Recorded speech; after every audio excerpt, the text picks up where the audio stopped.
Guys, NASA ভাইয়ের সাথে জোর গলায় কথা বলার কারণে নাসা ভাই রেগে যায় এবং তার সাথে মারামারি লেগে যায়।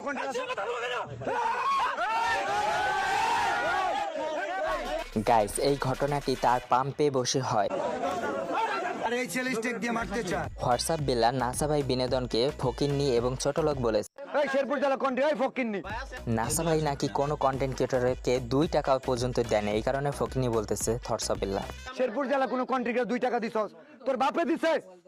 এই নাসা, নাসা ভাইয়ের হ্যাডাম নাই এবং নাসা ভাই টাকা দান করে না, এটা বললো হোয়াটসঅ্যাপ বেলা। তার হ্যাডাম নাই 10 লাখ টাকা দেওয়ার, হ্যাডাম হয় না 10 টাকা দেওয়ার। গাইস, আমি একটা জিনিস বুঝলাম না, তার টাকা দেওয়ার ইচ্ছা থাকলে সে এমনিতেই দেবে। 100 টাকা দেখ, 500 টাকা দেখ, 1000 টাকা বা 50,000 টাকাই দেখ, তার কে কেন জোর করে হোয়াটসঅ্যাপ বেলাল টাকা নেবে? এটা কোনো কথা? হোয়াটসঅ্যাপ বেলাল মানবতার ফেরিওয়ালা, তুমি নিজে টাকা দিতে পারলে তবে অন্যকে জোর করে কেন টাকা আনবা? তুমি নিজেই দান করো।